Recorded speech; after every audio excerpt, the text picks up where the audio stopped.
Baik,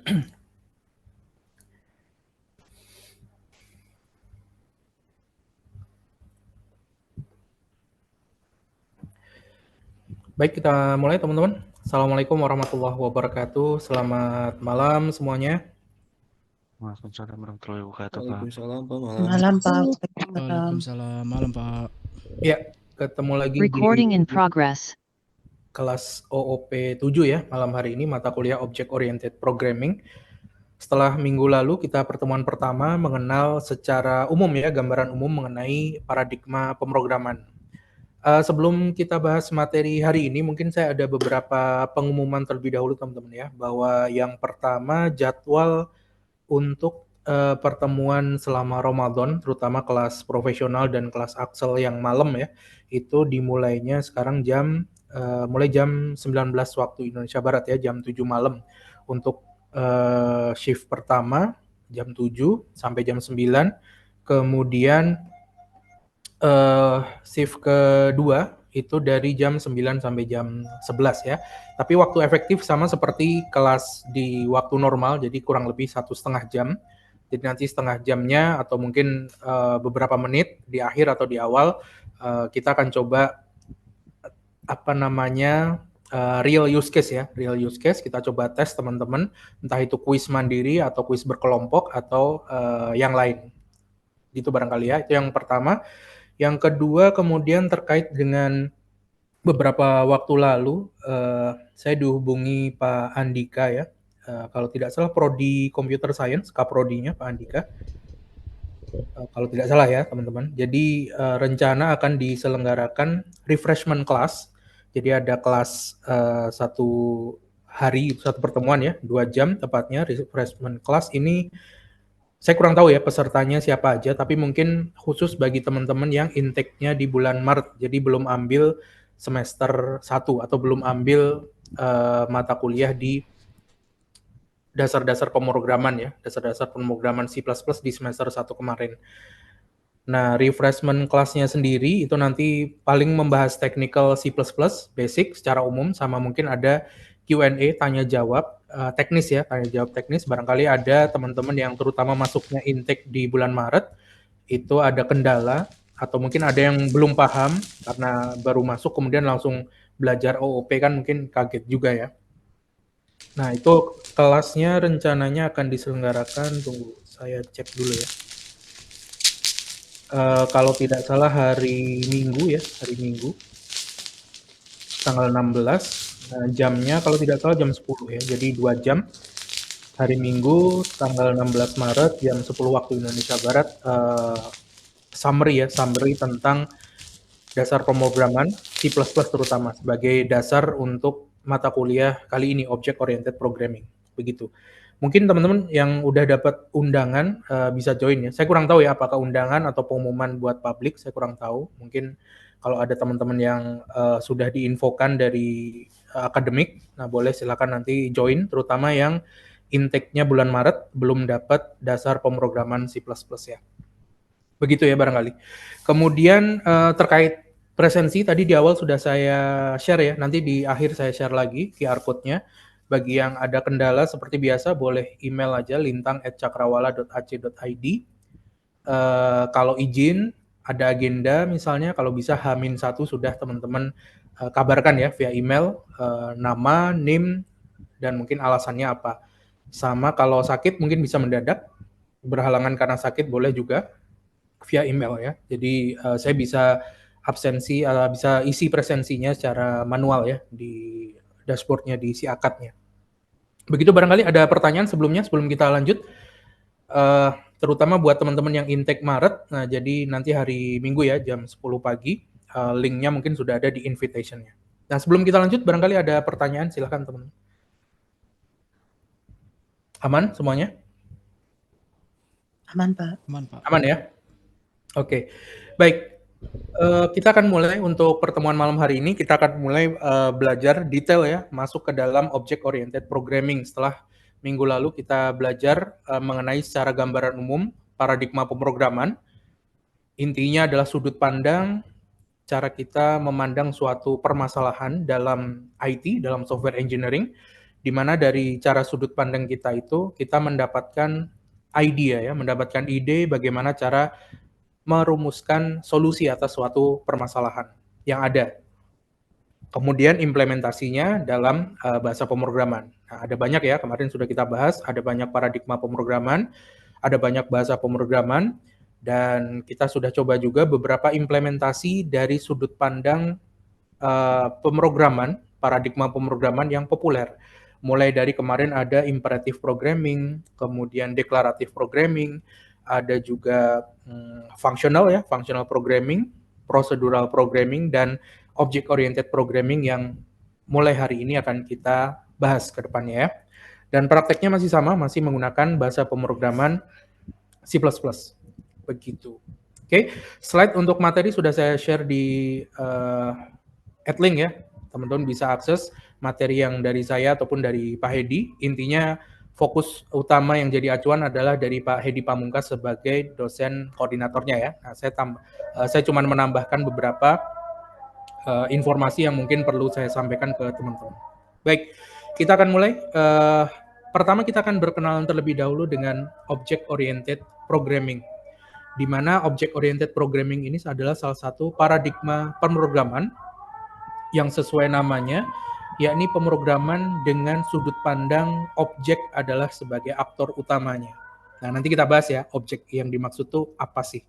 Nah, fokus dari Object Oriented Programming itu adalah kita memberikan solusi dalam permasalahan IT, terutama teknis pemrograman ya, itu memandang segala hal adalah sebuah objek. Objek yang dimaksud itu adalah objek real world yang ada di sekitar kita. Seperti misalnya meja, kursi, kacamata, PS5, Nintendo Switch, dan lain-lain. Nah, itu adalah objek yang dimaksud di sini ya. Jadi bisa beragam.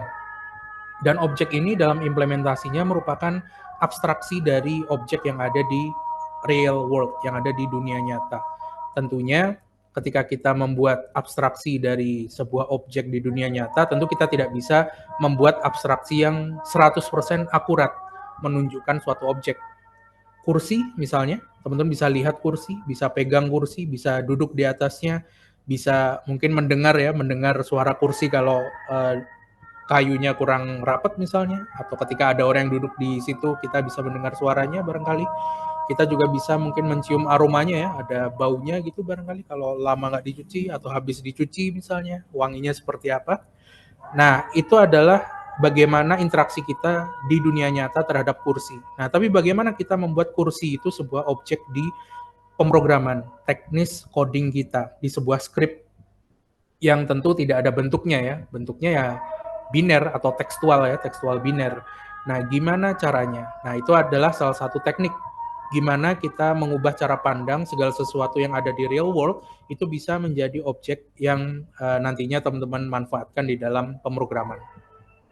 Nah, jadi salah satunya caranya tentu teman-teman bisa melihat objek itu berdasarkan yang pertama adalah spesifikasinya atau data, dan yang kedua behavior-nya atau kelakuannya seperti apa.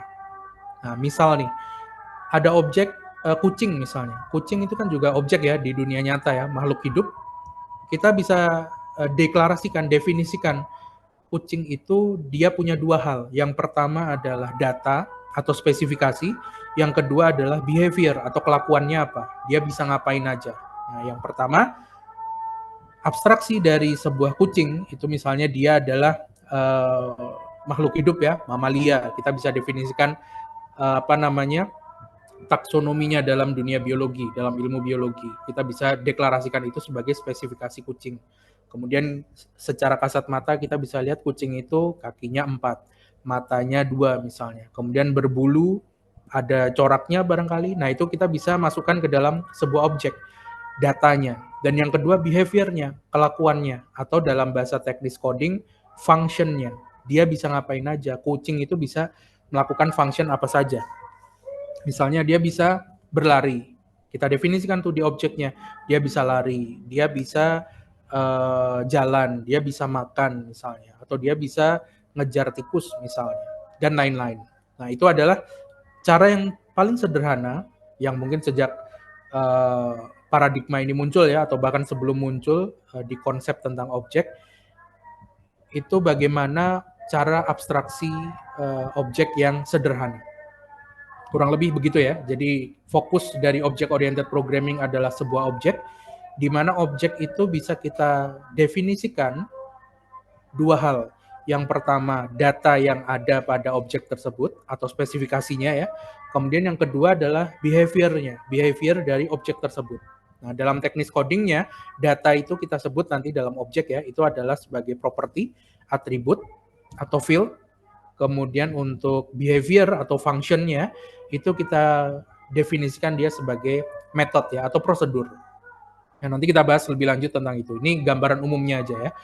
Nah, object-oriented programming ini juga menekankan, menitikberatkan seperti paradigma pemrograman yang lain. Entah itu prosedural ya, atau fungsional. Object-oriented programming ini menekankan pada efisiensi kode dengan cara mengurangi redundansi. Jadi ketika kita ngetik nih, bikin kode, kalau bisa sekali aja kita deklarasikan, tapi penggunaannya bisa berulang-ulang. Jadi nggak perlu diulang-ulang kita ngodingnya ya. Sudah kita coding ya udah kita buat satu function lah, atau satu, kalau dalam OOP ya kita bikin satu kelas atau objek yang kemudian kita bisa reuse kembali ya pada case-case yang lain. Ini juga selaras dengan konsep dry, don't repeat yourself. Jangan ngulang-ulang, kalau ngoding itu sekali aja. Kalau sudah ya nanti kita bisa, gimana caranya kita bisa meningkatkan reusability dari komponen yang kita ketik itu.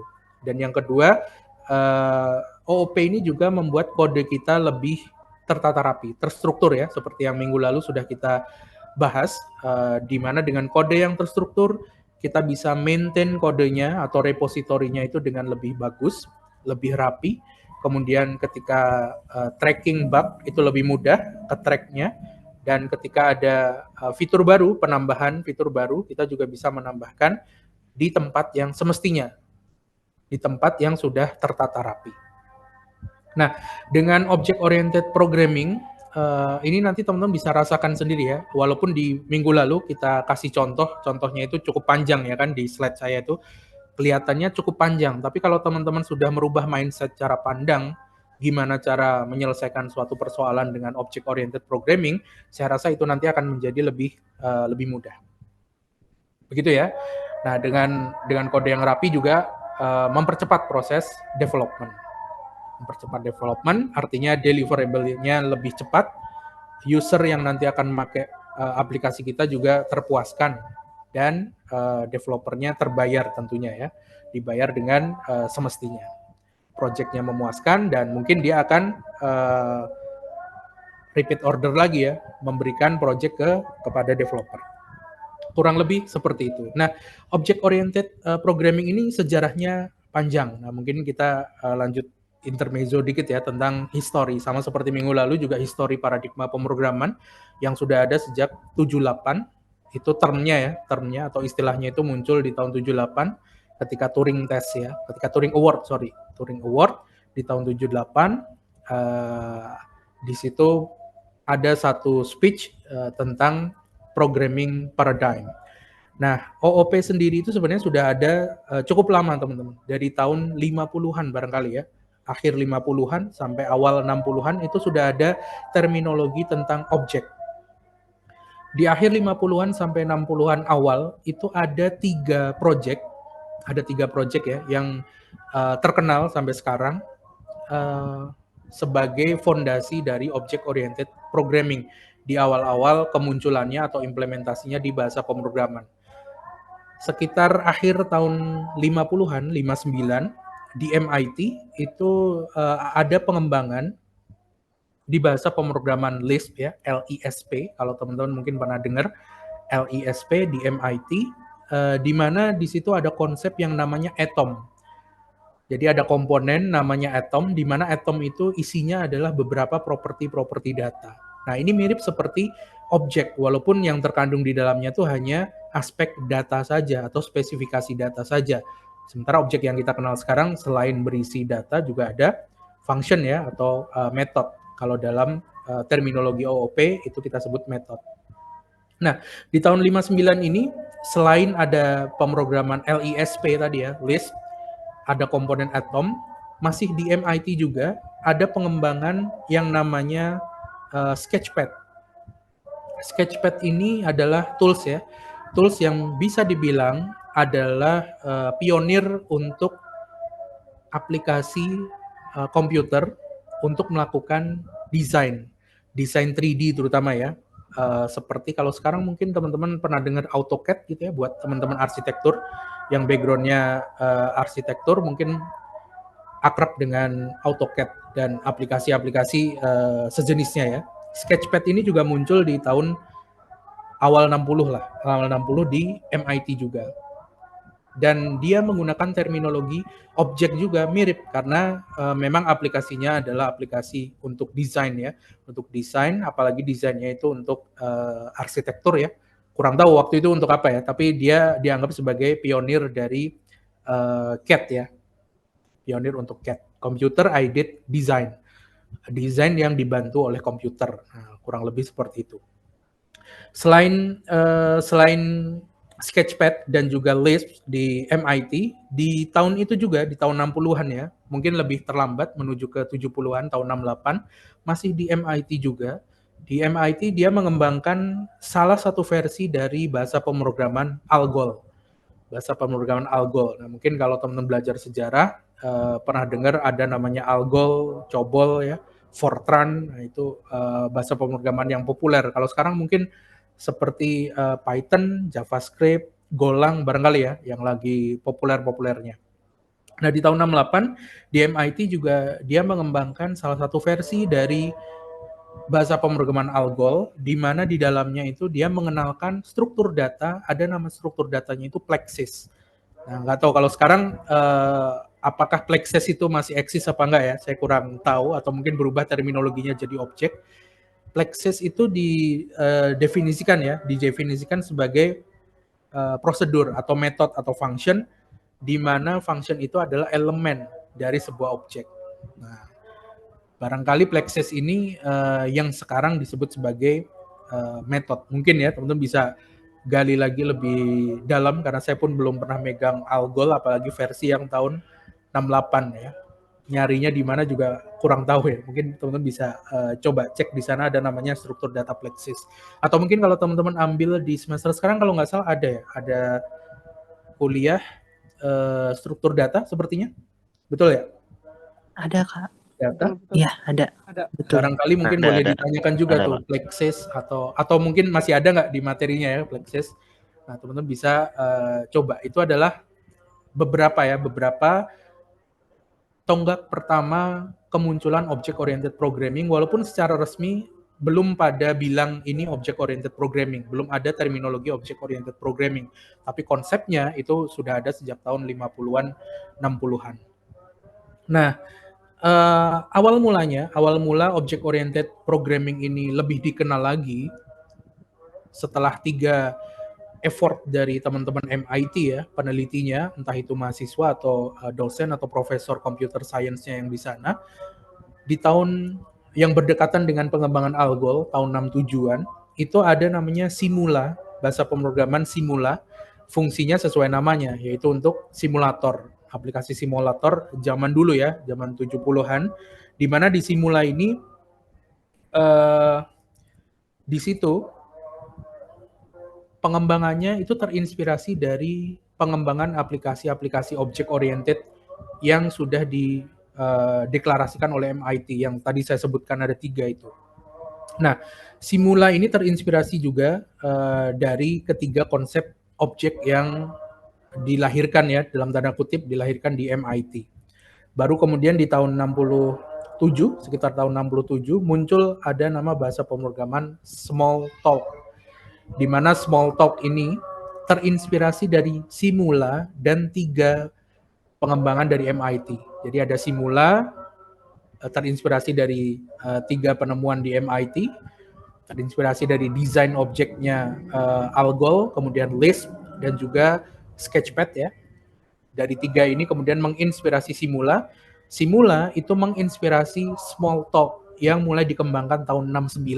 Jadi ada bahasa pemrograman namanya Smalltalk dikembangkan tahun 69. Nah, tapi Smalltalk ini launchingnya agak lama, teman-teman. Cukup lama ya, launching publik sampai dia terkenal itu baru tahun 80-an. Singkat cerita ini ya, singkat cerita dari Smalltalk di tahun 67. Kemudian kalau nggak salah sebelumnya dia launching juga publish di tahun 71 atau 76 kalau nggak salah ya. Smalltalk 76. Kemudian ada Smalltalk tahun 80, itu yang terkenal, yang dipakai oleh organisasi perusahaan ya, global company namanya Xerox. Nah, di Xerox ini Smalltalk 80 digunakan, Smalltalk 80 yang dikembangkan oleh Alan Kay sejak tahun 67 sampai tahun 80, teman-teman. Baru itu terkenal dan dianggap sebagai salah satu bahasa pemrograman yang menggunakan design object oriented programming. Bisa dibilang sebagai pionir dalam object oriented programming, walaupun sejarah object oriented programming sudah lama, teman-teman ya, sejak tahun 50-60-an ada di bahasa pemrograman Lisp, Sketchpad, dan juga Simula, serta satu lagi dari MIT tadi ya, ada Lisp, ada Sketchpad, dan salah satu versi bahasa pemrograman Algol. Nah, jadi memang sejarahnya cukup panjang. Nah, baru di tahun 82 barangkali ya, setelah Smalltalk itu launching, Smalltalk 80 launching, di tahun 82 baru tuh muncul istilah atau term object oriented programming. Object oriented programming muncul di tahun 80-an ya, 82 lah barangkali. Dan di 86 itu mulai banyak tuh paper-paper di bidang computer science terutama yang membahas tentang object oriented programming. Bahkan banyak jurnal-jurnal atau conference yang khusus membahas tentang object oriented programming, mulai dari sistemnya, bahasa pemrograman apa yang mendasari atau yang applicable ya, bagaimana pengembangan object oriented programming dengan bahasa pemrograman dan juga aplikasinya. Nah, itu mulai tahun 86 mulai rame. Nah, sehingga di pertengahan 80-an itu juga mulai banyak bahasa pemrograman berbasis object oriented programming yang memang didesain khusus ya untuk paradigma object oriented programming yang mengadopsi objek serta kelas. Di antaranya bahkan mungkin sampai sekarang masih eksis ya. Di antaranya yang pertama yang akan kita pakai yaitu C++. Kemudian ada juga Objective-C. Objective-C juga masih ada sekarang ya, masih ada. Kemudian ada bahasa pemrograman namanya Eiffel. Nah, Eiffel itu juga salah satu bahasa pemrograman di awal tahun 80-an yang khusus mendeklarasikan sebagai bahasa pemrograman yang compatible ya atau enable dengan object oriented programming. Nah, dari situ perkembangannya pesat sekali, teman-teman, sampai akhirnya di tahun 90-an, di mana era website udah mulai bermunculan di mana-mana. Itu mulailah object oriented programming ini menjadi salah satu cara utama dalam pemrograman di tahun 90-an. Nah, di mana di situ ada banyak bahasa pemrograman yang sudah support dengan object oriented programming, mulai dari selain Objective-C, C++, Eiffel di tahun 80-an, kemudian di tahun 90-an itu C++ masih ada, sampai sekarang juga masih, Objective-C juga masih, kemudian ada namanya Delphi, kalau teman-teman pernah dengar ya, ada Delphi, ada Cocoa Framework bagi yang menggunakan macOS. Nah, itu di tahun 90-an mulai merajai bahasa pemrograman sebagai bahasa pemrograman yang kompatibel dengan paradigma object oriented programming. Nah, setelah object oriented programming di tahun 90-an ini booming ya, artinya menjadi cara utama bagi para developer untuk mengembangkan aplikasinya, sudut pandang utamanya adalah object oriented programming. Ada banyak bahasa pemrograman yang sudah eksis sebelum object oriented programming ada. Itu kemudian yang sebelumnya belum enable ya, belum compatible dengan object oriented programming, itu kemudian memaksakan untuk menghadirkan fitur-fitur OOP di bahasa pemrograman mereka. Misalnya, ada bahasa pemrograman namanya ADA ya, ADA. Kemudian ada Basic, ada Fortran, kemudian Pascal, COBOL juga. Jadi Basic, Fortran, ADA, kemudian COBOL, itu beberapa bahasa pemrograman yang sebelumnya tuh nggak kompatibel dengan object oriented programming. Tapi setelah booming di tahun 90-an, beberapa bahasa pemrograman itu memaksakan diri untuk kompatibel dengan konsep object oriented programming. Walaupun mungkin ada banyak ya yang kemudian menghadapi isu karena memang tidak kompatibel tapi dipaksakan. Kenapa? Supaya ikut arus yang lagi booming atau yang lagi viral kan. Semuanya pakai object oriented programming, kenapa kita nggak bisa dengan object oriented programming? Nah, kesannya seperti dipaksakan.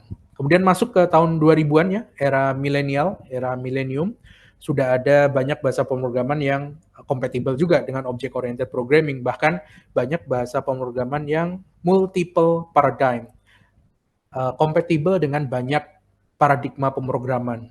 Sebutlah seperti misalnya Python, ada Ruby, ada Java. Nah, Java ini juga di banyak perguruan tinggi dijadikan tools ya, bahasa pemrograman utama ketika bicara tentang object oriented programming. C++ juga tentu masih ada, C# juga sudah kompatibel juga ya di tahun 2000-an. Ada juga Visual Basic dan .NET serta bahasa pemrograman yang lainnya yang kompatibel dengan object oriented programming. Nah, dan dari situ kemudian paradigma pemrograman ini terus berkembang, sekaligus bahasa pemrograman juga terus berkembang. Nah, jadi sejarahnya cukup panjang, walaupun terminologinya sendiri mungkin baru di tahun 80-an ya. Sudah ada konsepnya mungkin sejak tahun 50-an, dan booming itu di tahun 90-an. Nah, that's why di banyak perguruan tinggi, paradigma object oriented programming ini masih banyak dipelajari, bahkan dikhususkan ya, seperti di Cakrawala kita juga mempelajari object oriented programming ini sebagai salah satu mata kuliah. Nah, jadi harapannya sih teman-teman bisa menguasai ini, karena dengan sudut pandang paradigma object oriented programming, ada banyak nanti yang teman-teman bisa selesaikan ya dengan lebih efektif dan lebih efisien. Karena teman-teman membayangkan segala sesuatu itu adalah objek di real world, objek nyata yang ada di dunia. Yang penting bagaimana teman-teman bisa mendeklarasikan dua komponen utama dari object oriented programming. Nah, dua komponen utama itu adalah yang pertama objek, yang kedua adalah kelas. Nah, sebenarnya sih intinya simple teman-teman ya. Kalau teman-teman sudah mempelajari terminologinya, sudah tahu konsepnya, implementasinya pun nanti bisa banyak cara ya. Ada banyak cara untuk mengimplementasikan, bukan hanya dengan menggunakan C++. Nah, begitu barangkali ya. Nah, untuk OOP sendiri, secara umum ada dua tipe ya. Dua tipe. Yang pertama, Object Oriented Programming berbasis prototype, dan yang kedua, Object Oriented Programming berbasis kelas. Nah, yang kedua ini yang nanti akan jadi istilah istilah umum ketika kita bilang OOP, Object Oriented Programming, itu biasanya yang dimaksud adalah Object Oriented Programming berbasis kelas atau Class Based Object Oriented Programming. Sementara untuk Prototype Based Object Oriented Programming itu memang kurang familiar ya, kurang banyak dimanfaatkan. Tapi implementasinya ada di banyak bahasa pemrograman. Nah, nanti kita akan bahas Prototype Based OOP itu seperti apa, Class Based OOP itu apa, dan nanti kita coba dalami ya, terutama yang kedua, Class Based Object Oriented Programming. Itu yang nanti akan kita bahas lebih detail, termasuk contoh-contohnya di C++. Karena kalau untuk prototype based ini di C++ menurut saya kurang cocok karena memang definisi prototype di C++ itu tidak ada. Yang pertama, sintaksnya juga tidak ada, tapi konsepnya itu sebenarnya bisa diadaptasi. Nah, cuma nanti jadinya agak rancu kalau kita paksakan untuk diimplementasikan. Oke ya. Nah, selanjutnya sebelum kita bahas kedua jenis object oriented programming, kita bahas dulu salah satu hal yang penting juga, yaitu mengenai pilar-pilar object oriented programming. Secara umum ada 4 pilar ya, ada 4 pilar object oriented programming. Pilar yang dimaksud di sini adalah fondasi ya, fondasi yang menjadi dasar object oriented programming. Suatu implementasi object oriented programming itu dianggap benar itu jika memenuhi 4 hal ini, teman-teman. Jadi kalau tidak ditemui 4 hal ini, bisa dibilang object oriented programming-nya kurang sempurna ya. Nah, nanti di pertemuan berikutnya kita akan coba bahas keempat pilar ini apa aja dan implementasinya, contoh dalam C++ itu seperti apa. Gitu ya. Yang pertama ada abstraction. Nah, abstraction atau abstraksi itu secara umum adalah bagaimana teman-teman menerjemahkan ya, mengabstraksikan sebuah sistem yang kompleks di dunia nyata, sebuah objek yang real di dunia nyata itu menjadi model dalam coding teman-teman ya, dalam source code teman-teman. Model yang dimaksud tentu adalah dua komponen utama dari object oriented programming, yaitu class dan object. Nah, bagaimana teman-teman bisa mengabstraksikan suatu sistem kompleks di dunia nyata atau objek yang teman-teman harap jadi solusi masalah teman-teman ya, itu diimplementasikan dalam bentuk kode. Nah, dengan teman-teman bisa melakukan abstraksi, kalau teman-teman sudah bisa melakukan abstraksi, maka artinya permasalahan tersebut pasti bisa diselesaikan dengan paradigma pemrograman object oriented programming. Nah, cara abstraksi gimana? Tadi yang saya sebutkan ya, misalnya ada kucing. Terus kita coba buat kucing ini sebagai objek, di mana kita bisa deklarasikan dalam objek itu dua hal. Oke, masih ingat ya, intinya dalam objek itu ada dua hal. Yang pertama adalah spesifikasinya atau data, yang kedua adalah behavior-nya atau kelakuannya yang bisa dilakukan oleh objek tersebut. Nah, kalau objeknya kucing berarti kita spesifikasikan dulu datanya apa aja nih. Datanya kakinya 4, matanya 2, telinganya 2, dia berbulu, dia bulunya punya corak barangkali. Nah, termasuk juga teman-teman bisa deklarasikan, definisikan spesiesnya apa, genusnya apa, dan lain-lain ya, kingdomnya apa secara biologi. Taksonominya teman-teman bisa deklarasikan di situ. Itu yang pertama, data. Yang kedua, behaviornya, kelakuannya apa tuh? Kucing ini dia bisa lari, dia bisa jalan, dia bisa lompat misalnya, dia bisa bersuara, ngeong misalnya. Dia bisa makan, dia bisa tidur, dan seterusnya. Nah, dengan mendefinisikan data atau spesifikasi dan behavior atau kelakuan dari objek, teman-teman sebenarnya sudah bisa melakukan abstraksi. Nah, sesimpel itu aja. Itu yang disebut sebagai abstraksi ya, secara garis besar. Yang kedua, encapsulation. Nah, pilar object oriented programming yang kedua, encapsulation. Kapsul ya, artinya kita bisa merangkum atau mengcover atau membuat bundle data ya, dari dua hal yang penting dari OOP tadi itu, yaitu data dan method ya, atau data dan behaviornya. Jadi data dan behavior yang sudah teman-teman abstraksi di awal, spesifikasi kucing, kemudian kelakuan kucing, itu teman-teman bungkus ya, teman-teman bungkus dalam sebuah kita sebut kelas ya, dalam sebuah kelas.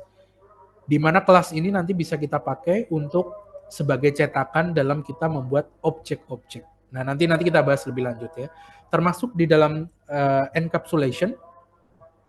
Termasuk di dalam encapsulation itu adalah bagaimana teman-teman mengatur ya data dan behavior dari objek atau kelas mana saja yang bisa diakses oleh elemen dari luar kelas atau di dalam objek ataupun dari luar ya, ataupun dari luar. Jadi mana saja nih properti data yang bisa diakses dari dalam kelas atau objek dan dari luar kelas atau objek. Nah, ini nanti kita bahas kaitannya tentu dengan access identifier ya, atau access specifier. Nah, tenang, itu nanti kita bahas mungkin pertemuan berikutnya. Nah, konsep yang ketiga adalah inheritance. Nah, inheritance ini adalah salah satu mekanisme dalam object oriented programming yang penting ya, karena sepertinya inheritance ini memang salah satu pilar dalam bahasa pemrograman yang memang dekat sekali dengan object oriented programming dibandingkan paradigma-paradigma yang lain. Nah, di dalam konsep inheritance kita bisa membuat suatu kelas ya, kelas itu adalah cetakan ya. Kelas itu adalah tempat untuk mencetak objek ya, teman-teman bisa bayangkan seperti itu, di mana suatu kelas itu bisa menjadi subkelas dari kelas lainnya. Satu kelas itu bisa mewarisi properti-properti data dari kelas yang lain. Nah, ini nanti konsep turunan ya. Jadi artinya suatu kelas itu dia bisa mengambil properti-properti dari parent kelasnya, kelas yang di atasnya, kelas superiornya. Subkelas atau kelas yang mewarisi dari superkelas tadi, parent kelas tadi, dia juga bisa menambahkan properti-properti yang unik untuk dia sendiri. Selain dia mewarisi properti-properti ataupun metode dari superkelasnya. Nah, nanti kita bahas ya, sebenarnya ini konsepnya sederhana kalau bisa kita gambarkan. Nah, cuman di pertemuan ini kita kenalan dulu ya dengan beberapa pilarnya, supaya teman-teman lebih familiar nanti ketika dijelaskan di pertemuan berikutnya. Nah, kemudian yang keempat, ada konsep namanya polymorphism. Nah, polymorphism ini secara bahasa tentu artinya poly, banyak, morphism, bentuk ya. Jadi ada banyak bentuk. Yang dimaksud apa? Di dalam object-oriented programming, satu kelas dengan kelas lainnya itu bisa saja memiliki properti data ya. Bisa saja memiliki properti data atau metode ya, terutama metode atau behavior tadi yang kita jelaskan di awal, behaviornya sama, tapi return atau hasilnya berbeda. Misal, saya punya kelas anjing dan saya punya kelas kucing. Kelas anjing dan kelas kucing itu dia punya behavior, bisa bersuara. Tapi suara dari anjing dan suara dari kucing tentu berbeda, ya kan? Nah, namanya mungkin sama ya, nama metodenya atau nama functionnya mungkin 100% sama, bersuara gitu. Tapi suara yang dikeluarkan oleh objek yang dibuat dari kelas kucing dengan suara yang dikeluarkan oleh objek yang dibuat oleh kelas anjing itu tentu berbeda. Nah, nanti kita jelaskan lebih teknisnya, lebih detailnya, mungkin lebih jelas jika ada gambaran dan teknis implementasinya. Nah, ini 4 pilar ya, 4 pilar dari object oriented programming. Oke, sampai sini barangkali ada pertanyaan terlebih dahulu sebelum kita lanjut lebih dalam. Apa itu prototype based object oriented programming dan apa itu object oriented programming yang berbasis kelas? Ada pertanyaan? Silakan. Kalau tidak ada, kita lanjut ya. Silakan. Bentar, minum dulu.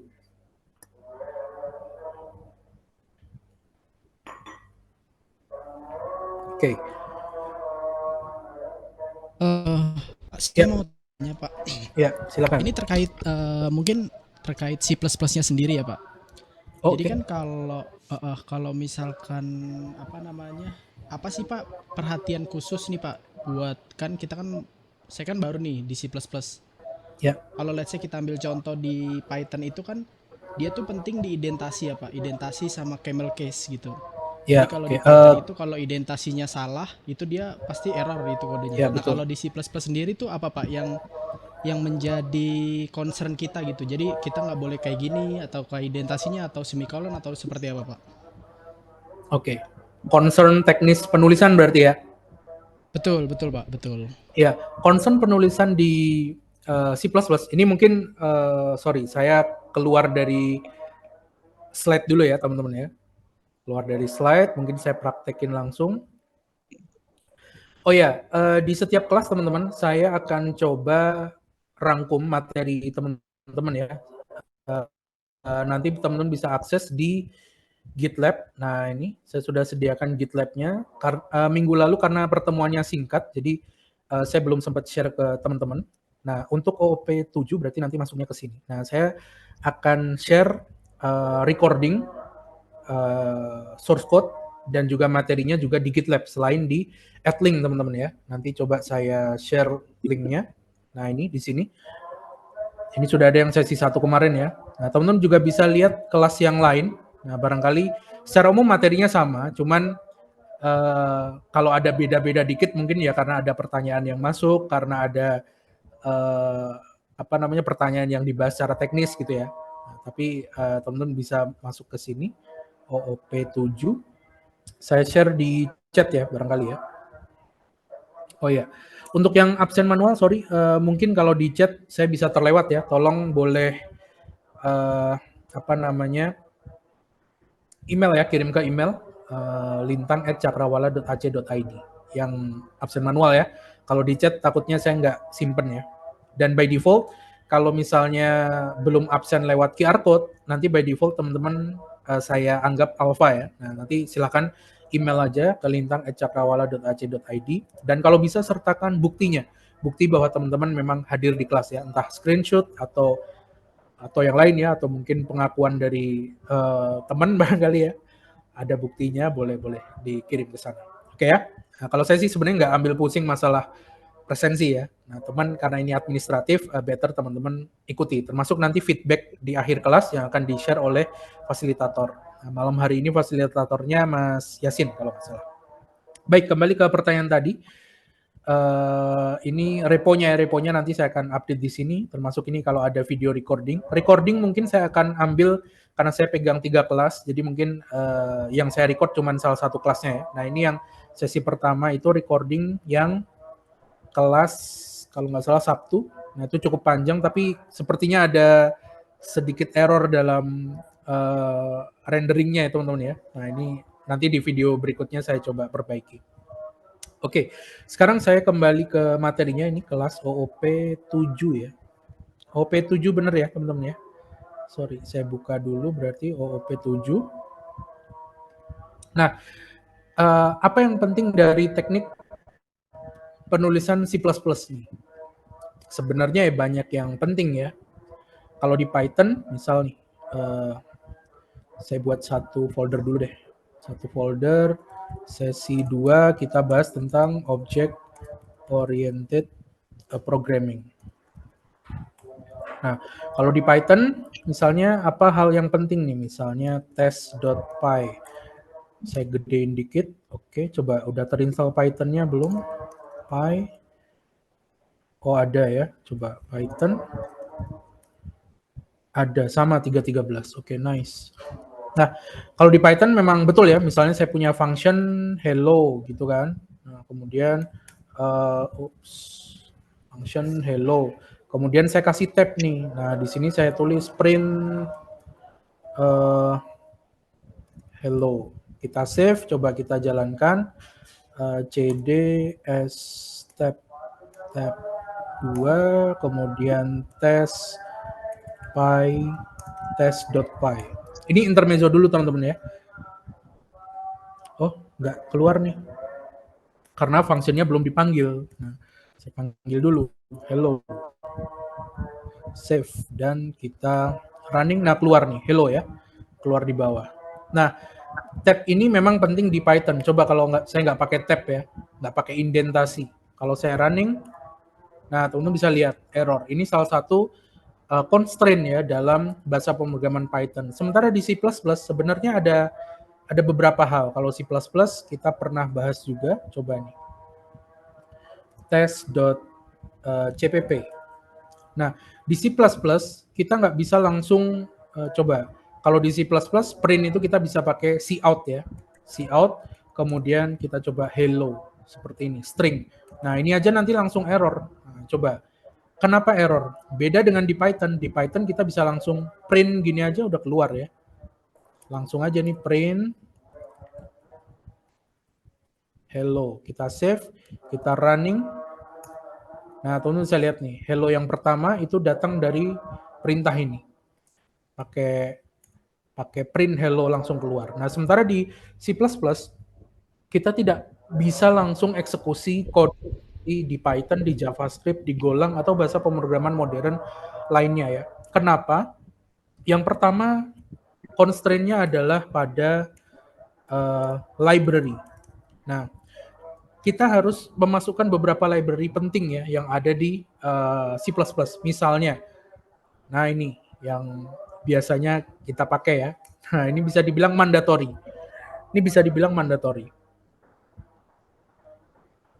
IOStream dan juga namespace std, standar library untuk C++. Baru nanti kita bisa akses cout ini, di mana cout ini merupakan salah satu metode dalam std. Nah, begitu. Nah, cuman teman-teman bisa lihat nih, di sini juga masih error. Kenapa? Karena constraint yang kedua, Dia minimum adalah berupa return function. Nah, berupa return function minimalnya. Return function yang dimaksud seperti apa? Nah, coba saya kopas aja dari sini ya. Nah, ini dia. Saya harus masukkan ke dalam main function seperti ini supaya bisa running. Oke ya. Minimumnya return function, dan yang ketiga sama seperti mungkin bahasa pemrograman apa PHP misalnya, must be closed by titik koma. Nah begini. Coba ini kalau saya save, kita coba running ya. Saya running coba pakai MSCS. Nah, coba ya. Nah, ini beberapa constraint ya yang perlu diperhatikan teman-teman ketika main dengan C++. Termasuk yang ini nih. Nah, yang ini yang mau saya bentar lagi eksekusi. Coba kita masuk dulu ke OOP7 ya. CD OOP7. Benar ya? Oh, sorry. CD OOP7. Nah, begini. Kemudian di dalamnya ada sesi 2. Nah, masuk ke sesi 2. Sesi 2. Oke, kemudian di dalamnya ada file ini. Nah, ada file test.cpp. Nah, ini yang keempat nih. Saya tulis di sini ya, yang keempat. Yang keempat constraint-nya adalah kita perlu compiler. Compiler ini fungsinya apa? Compiler ini secara general ya, fungsinya adalah untuk mengubah kode yang kita tulis ini menjadi executable file. Secara sederhananya kayak gitu. Baru nanti dari compiler ini, dari file yang sudah tercompile menjadi executable file, itu baru bisa kita eksekusi. Nah, compiler ada banyak, ada GCC, ada G++, dan lain-lain. Teman-teman juga bisa pakai online compiler ya. Nah, misal nih, cara compile seperti ini. Misalnya saya pakai G++ ya. G++, kemudian saya eksekusi test.cpp. Nah, jadi kita compile dulu nih. Compile. Setelah selesai compile, nanti akan muncul nih dia. Satu buah file executable. Nih di sini nih. Ini namanya a.exe ya. Kenapa a.exe? Karena kemarin di pertemuan sebelumnya saya set outputnya itu selalu a.exe. Kalau mau diubah juga bisa. Misal nih, saya mau compile sebagai outputnya -o. Outputnya misalnya saya kasih X gitu ya, atau tes. Nah begini. Saya eksekusi, maka nanti akan muncul file executable dengan nama test. Nah ini dia. Baru file test inilah yang bisa kita eksekusi. Caranya ./test. Nah, baru keluar nih, hello. Nah, jadi mungkin 4 ini adalah basic ya, constraint dalam C++. Yang bisa saya jawab. Berarti Ya. berarti dia nggak bisa langsung di running di terminal VS Code-nya ya, Pak? Oh, di terminal bisa. Nah, cuman bisa. kalau di tempat saya ini misalnya bisa pakai GCC, bisa pakai G++. Nah, cuman di sini aksesnya di net ya di tempat saya karena saya harus masuk sebagai administrator. That's why saya pakai ini MSCS. Bisa dimengerti maksudnya ya?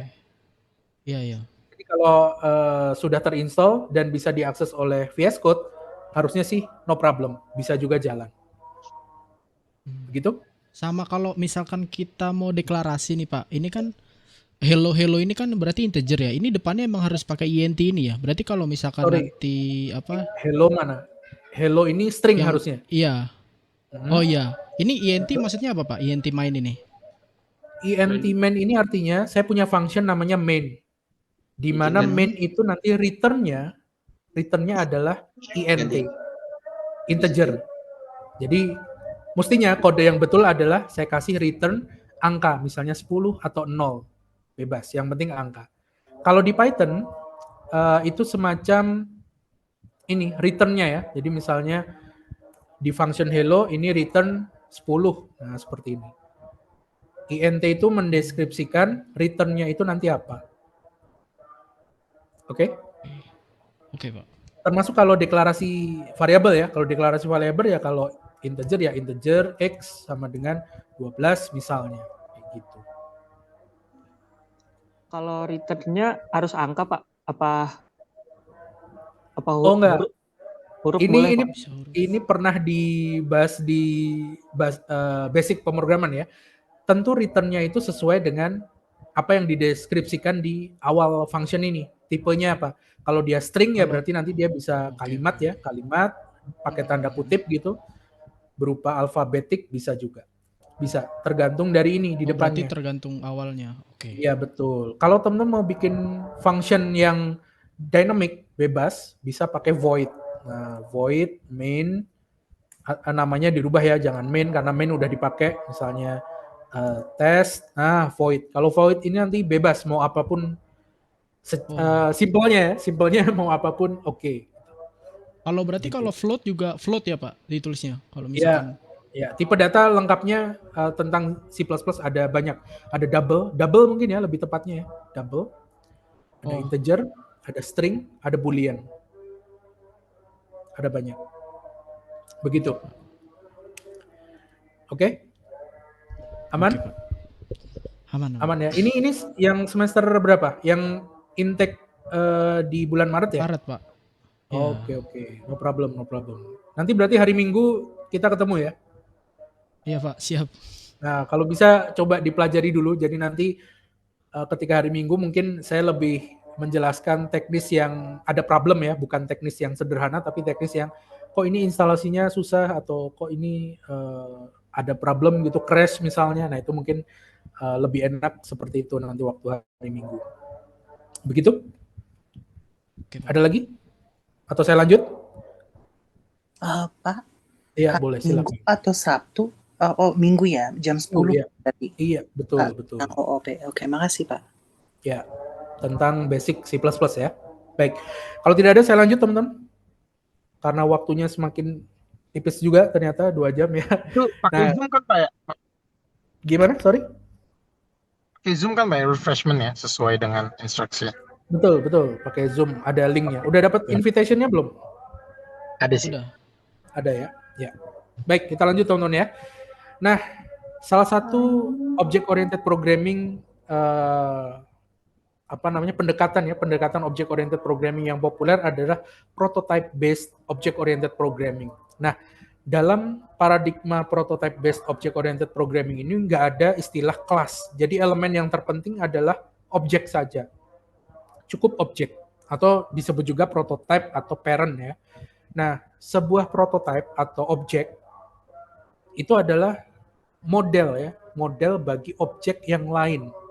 Nah, contohnya nih, kalau teman-teman punya objek kursi, kemudian teman-teman bisa pakai objek kursi ini menjadi objek yang lain, misalnya sofa, atau misalnya bahkan yang sangat berbeda jauh, misalnya kita punya objek kursi, dari objek kursi ini kita bisa buat objek lain, misalnya singa, yang tentu jauh banget ya dari kursi jadi singa, tapi itu memungkinkan. Nah, tanpa adanya kelas atau kategori, kita bisa membuat objek berdasarkan objek lainnya. Secara umum sih konsep dari prototype based semacam itu. Kalau diilustrasikan seperti copy paste objek. Dari copy paste itu kita bisa ubah nih, misalnya kita copy paste lingkaran, yang satu warnanya hitam, yang satu warnanya bisa kita ubah jadi hijau, atau bahkan kita ubah bentuknya jadi kotak, jadi bangun 3 dimensi, kubus misalnya, itu juga bisa. Nah itu contohnya ya, prototype based OP. Nah prototype based OP ini mungkin bisa saya contohkan dalam pemrograman JavaScript.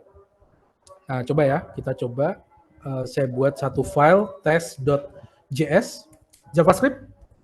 Kalau nggak salah semester ini dapat pemrograman web client, ada JavaScript ya? Iya Pak. Ada, Pak. Betul, Pak. Oke, berarti udah jago semua ya JavaScript ya. Nah, JavaScript Baru Pak. oh baru ya. Baru mau Belum, jago. Pak, Bentar belum. lagi ya, bentar lagi. Nah, Amin. JavaScript ini salah satu bahasa pemrograman bisa dibilang, saya bilang sih modern ya. Dan dia bisa menerapkan banyak sekali paradigma pemrograman, termasuk object oriented programming berbasis prototype. Nah, tapi hati-hati dengan JavaScript ketika bicara tentang objek. Objek di JavaScript itu bentuknya ya, objek di JavaScript, di JS, itu cuman pasangan key dan value. Nah, cuman pasangan key dan value. Bentuknya kurang lebih seperti ini. Misal saya deklarasikan const, pakai const, misalnya Andi. Nah, di mana Andi itu adalah dia punya namanya Andi, kemudian usianya 20. Nah, seperti ini. Sesimpel ini. Ini adalah objek kalau di JavaScript. Sekilas bagi teman-teman yang mungkin udah belajar Python, nah, kebetulan tadi kita ngoding Python ya, itu mirip juga dengan dictionary ya. Nah, kita punya variabel Andi, di mana Andi punya nama, kan mirip banget kan ya. Nah, nama, usia, 20. Kalau nggak salah seperti ini ya. Terus nanti kita bisa print, kita bisa ambil misalnya Andi dot nama, kemudian Andi dot usia. Coba kita jalankan. Oh, error. Nama (2) salah ya? Oh, sorry. Syntax error. Nah, coba bener nggak? Oh, masih salah. Ada yang salah, teman-teman?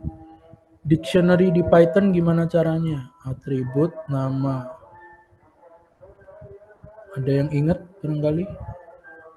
Coba kita tanya Google ya. Bukannya sama dengan ya, Pak? Dictionary. Oh, sorry. Sama dengan, oh enggak. Bentar, Bukan ya? Dictionary Python. Kita tanya Google.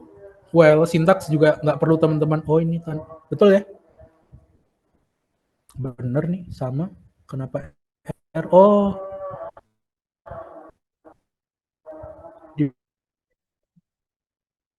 mana errornya kira-kira teman-teman? Kayak ini, sorry. Aksesnya begini. Ya. Nah, jadi sintaks nggak perlu dihafalkan ya. Nah, begini, baru bener nih. Nice. Sintaks nggak perlu dihafalkan dan salah itu hal yang biasa. Oke ya. Pembelaan ya. Nah, seperti ini. Bentuknya mirip kan ya? Nih. Di Python ini namanya dictionary. Di bahasa pemrograman lain juga ada nih yang bentuknya pasangan key dan value. Nah, ini adalah key, nama itu key, usia itu key, Andi itu value, 20 itu value. Nah, di JavaScript ini disebut sebagai objek. Kalau teman-teman nggak percaya, kita coba print Andi, kemudian kita print tipe dari Andi ya, pakainya type of. Nah, kita save, kita coba running. Saya pakai, coba cek dulu Node.js-nya ke install apa enggak. Oke, ke install versi 20, berarti kita jalankan aja pakai Node.js, Node test.js. Nah, teman-teman bisa lihat nih, tipe dari Andi itu adalah objek. Nah, objek di JavaScript ataupun nanti TypeScript ya, pengembangan dari JavaScript, subset dari JavaScript di mana dia punya type tipe data. Kalau di JavaScript ini kan tipenya dinamis ya, ngasal istilahnya ya, brutal. Kita deklarasikan angka bisa, nanti dirubah jadi string juga nggak ada masalah. Nah, ini kita lihat objek. Nah, di dalam properti prototype based OOP, objek ini, walaupun di JavaScript juga sebenarnya punya kelas dan objek, punya juga ada yang namanya constructor, nanti kita pelajari. Tapi objek di JavaScript ya memang hanya sesederhana ini. Nah, prototipenya di mana? Prototipenya mungkin kalau saya pakai Node.js nggak kelihatan ya. Kita coba hidupkan JavaScript ini di habitat aslinya. Habitat asli dari JavaScript itu ada di browser. Kalau teman-teman belum tahu ya, nah saya kasih tahu nih kasihan. Dia ada di browser. Oh, errornya banyak banget ini website. Nah, kalau kita deklarasikan di sini, let x sama dengan 12. Coba ini kelihatan nggak? Kelihatan ya? Let x sama dengan 12. Artinya saya deklarasikan variabel x, value-nya 12. Kalau saya panggil x, x. Nah, keluar nih x sama dengan 12. Kalau saya panggil x tambah 12, hasilnya 24. Nah, sekarang saya coba bikin objek lagi. Misalnya const Andi sama dengan tadi ada namanya adalah Andi. Misalnya, saya eksekusi, kemudian saya panggil Andi. Keluar nih, nama Andi. Dan di sini ada hidden property yang mungkin tidak teman-teman lihat. Tunggu.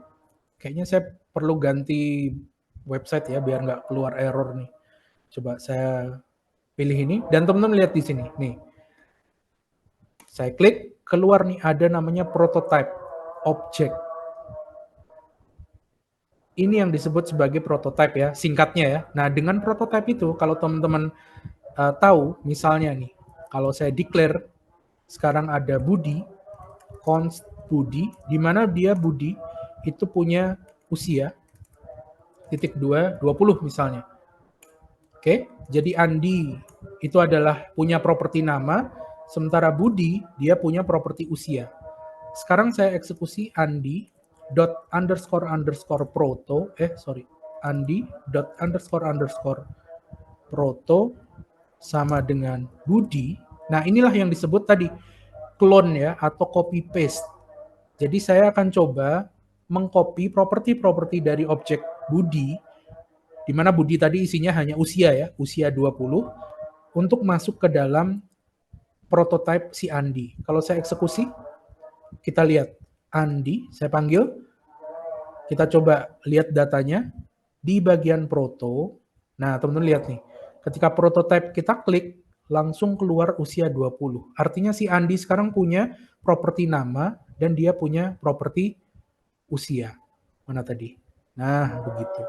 Nah, ini adalah konsep dasar dari prototype ya, prototype based object oriented programming. Nah, kurang lebih kayak gitu sih. Oke ya. Nah, ini prototype. Nah, tapi yang kita bahas adalah class based object oriented programming. Di mana class based object oriented programming ini adalah salah satu paradigma pemrograman object oriented programming yang common atau yang definisinya itu adalah kalau kita ngomong OOP pasti merujuknya pada class based object oriented programming. Nah, di dalam object oriented programming ini ada dua hal yang penting. Yang pertama objek, yang kedua kelas. Kelas ini bisa teman-teman bayangkan sebagai blueprint ya atau template untuk membuat objek. Oke ya, nanti coba saya tampilkan beberapa perumpamaan ya terkait kelas dan objek. Nah, kelas sendiri itu mendefinisikan dua hal penting. Yang pertama adalah data, yang kedua adalah behavior. Nah, data itu kita sebut juga nanti sebagai field, property, atribut. Sementara behavior itu kita sebut sebagai method ya, method, function atau prosedur. Nah, ilustrasi dari class based object oriented programming. Nah, ini tadi ya, ini beberapa beberapa elemen utama dari object oriented programming. Kelas itu adalah template untuk objek, dan objek itu adalah hasil cetakan dari template kelas. Nah, simpelnya sih seperti itu. Dan dua hal yang harus didefinisikan oleh kelas dan objek itu adalah data dan behavior. Nah, udah sebenarnya konsepnya seperti itu aja. Nah, contoh implementasinya seperti apa? Analoginya, saya berikan beberapa analogi yang mungkin bisa memudahkan pemahaman teman-teman ya. Ini adalah contoh. Ada banyak objek. Ada raspberry, ada apple, ada cherry, strawberry, tomato. Di mana 5 objek ini merupakan satu kesatuan yang saya kasih nama grup buah berwarna merah. Nah, ini adalah contoh. Kelasnya itu adalah buah merah, sementara objeknya itu adalah raspberry, apple, cherry, strawberry, dan tomato. Ini analogi yang pertama. Jadi kelas itu adalah group name dari objek, dari sekumpulan objek. Contoh lain, misalnya saya punya 3 buah objek, ada Mitsubishi Pajero, Hyundai Palisade, dan Toyota Fortuner. 3 objek ini, kalau teman-teman lihat, itu memiliki kesamaan, walaupun brandnya beda, engine-nya mungkin beda, interiornya beda, eksteriornya beda, tapi dia punya satu kesamaan. Apa itu? Misalnya adalah kategorinya. Mereka bertiga ini adalah sama-sama kategorinya SUV cars, misalnya, mobil SUV. Maka kelas itu bisa dibilang sebagai kategori dari kumpulan objek. Oke ya. Jadi yang pertama kategori itu adalah kelas itu adalah nama kelompok, nama grup itu ya, di mana setiap objek dalam grup itu memiliki kesamaan. Kalau dalam hal ini buah-buah ini adalah buah berwarna merah misalnya. Ada raspberry, apple, cherry, strawberry, tomato. Nah, tomat itu sayur atau buah ya? Buah kali ya, kita anggap aja buah. Nah, buah merah. Kalau di ilustrasi selanjutnya, analogi kelas adalah kategori dari kumpulan objek.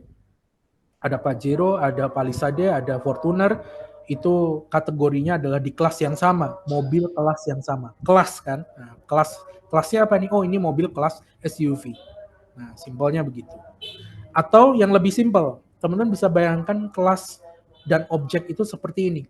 Kelas itu adalah cetakan untuk membuat jelly, dan objek itu adalah jelly yang terbentuk dari cetakan tersebut.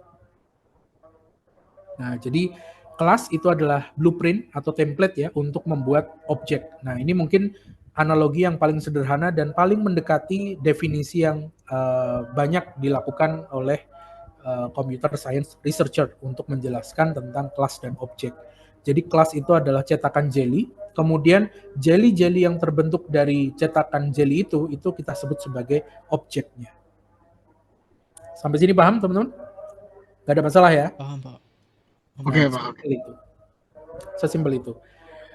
Nah, dalam menggambarkan kelas dan objek dalam object oriented programming, nanti kita juga kenalan dengan yang namanya class diagram dan juga object diagram menggunakan UML, Unified Modeling Language. Nah, ini nanti kita bahas di pertemuan terpisah, teman-teman ya. Terpisah nanti kita bahas khusus gimana cara menggambarkan komponen dari kelas diagram dan menggambarkan komponen dari object diagram.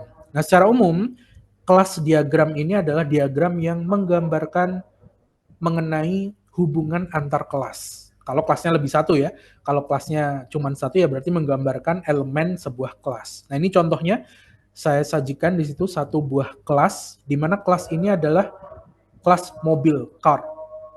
Dua hal yang penting dalam OOP adalah objek dan kelas. Nah, ini kita bahas kelas dulu, kelas diagram. Dua hal yang penting dalam kelas dan objek itu adalah data dan behavior. Masih ingat ya? Jadi dua hal yang penting dalam OOP itu adalah kelas dan objek. Dua hal yang penting dalam kelas dan objek itu adalah data dan behavior. Data itu ya bisa spesifikasi, bisa properti data, atribut data. Behavior ya apa yang bisa dilakukan oleh kelas tersebut. Nah, misalnya saya punya kelas mobil. Di kelas mobil saya punya beberapa properti, misalnya beratnya, ukurannya, kapasitas mesinnya, tempat duduknya, warnanya, dan lain-lain. Nah, itu bisa kita deklarasikan, definisikan di dalam kotak elemen diagram seperti ini. Di bagian atas itu adalah nama kelasnya, di bagian tengah itu adalah properti-propertinya, dan di bagian bawah itu adalah behaviornya, atau function atau metode yang bisa dilakukan oleh kelas tersebut. Lebih tepatnya, yang bisa dilakukan oleh objek yang nanti dibuat dari kelas car. Jadi dia bisa move dan break. Tanda minus dan plus itu nanti kita bahas ya, itu termasuk access identifier, access specifier, atau access modifier. Mana data yang bisa diakses dari dalam objek dan kelas dan dari luar objek dan kelas. Nah, oke ya. Fungsinya UML apa? Sebenarnya UML ini ada banyak teman-teman ya. Nanti kita bahas di pertemuan terpisah. Salah satunya ya ini kelas diagram. Fungsinya untuk menggambarkan kelas dan hubungan antar kelas, properti data dalam kelas, sekaligus membangun representasi visual dari kelas yang ada. Nah, secara umum seperti itu. Untuk dokumentasi juga bisa. Banyak keuntungan dari penerapan UML untuk berbagai program IT. Untuk database misalnya, di UML itu ada namanya Entity Relationship Diagram. Ada juga untuk bikin flow aplikasi, seperti use case diagram. Ada banyak. Teman-teman bisa cek aja Unified Modeling Language, UML. Nah, nanti kita bahas terpisah. Teknisnya mungkin saya akan pakai cara yang drag and drop, dan cara yang developer ya, kita scripting dengan plain UML nanti. Kita coba. Nah, yang kedua adalah object diagram.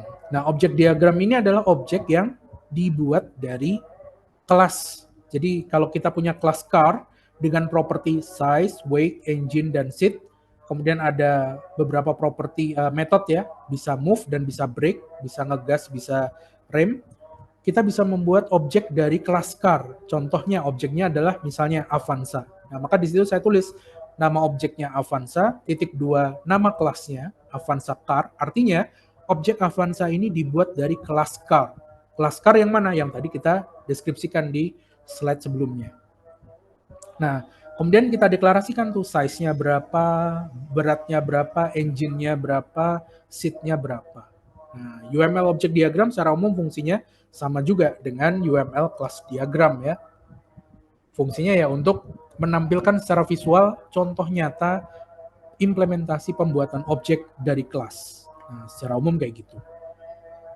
Nah, itu materi teoritis kita malam hari ini. Ada pertanyaan sebelum kita lanjut ke teknis ya. Di teknisnya di sini saya sampaikan beberapa contoh gimana cara bikin kelas, bikin objek, assign value, method itu apa, constructor, dan udah. Nah, itu basicnya ya. Ya, Pak mau nanya Pak, selamat Ya, malam. ya. Pak, ada ini nggak rekomendasi website khusus atau tools yang Bapak rekomend buat kita otodidak di rumah, house, everywhere? Oke. Untuk apa? Tools untuk apa? Terus buat kita learning OOP ini supaya kita otodidak, atau ada website khusus gitu kayak Khan Academy atau something else gitu yang Bapak rekomend, ada? Untuk otodidak C++ maksudnya? Ya, IDE-nya apa? Apakah VS Code atau WebStorm? IDE-nya. Kalau saya sih rekomend Visual Studio Code ya, karena teman-teman bisa lihat nih di satu IDE saya bisa pakai JavaScript, pakai Python, pakai C++. Kompatibilitasnya tinggi dan di sini ada banyak extension ya yang juga bisa teman-teman manfaatkan termasuk untuk C++. Nah, ada banyak extension. Kalau saya karena ketika bekerja pun ya saya pakai itu. Kalau untuk web C++ compiler ada banyak teman-teman ya. Coba ada Programmis. Nah ini Programmis oke, saya rasa. Saya belum, sepertinya saya pernah nyoba tapi cuman sekali-sekali sepertinya ya. Nah teman-teman boleh coba salah satu aja boleh, nggak masalah. Sebenarnya yang paling penting adalah di mana teman-teman belajarnya ya. Nah kalau toolsnya sih saya rasa easy ya. Nah, kalau C++, nah mungkin pakai ini W3 School nih barangkali. Oh, W3 School, ya. Ya, W3 School ini teman-teman coba buka di sini, ikuti dari awal sampai ke bawah. Saya rasa, nah mungkin sampai function. Nah, jadi dari awal ini sampai function, buat yang intake-nya Maret ya, yang belum ikut dasar-dasar pemrograman, mungkin coba ini di W3 School C++, dari awal nih, dari home sampai function. Saya rasa udah cukup. Nah, sekarang kan kita masuk yang ini nih, yang OOP nih. Nah, yang ini. Oke? Oke, makasih Pak. Oke, ada lagi teman-teman? Silakan. Kalau tidak ada, saya coba perkenalkan teman-teman gimana cara teknisnya ya. Teknis membuat objek dan kelas. Silakan kalau ada pertanyaan.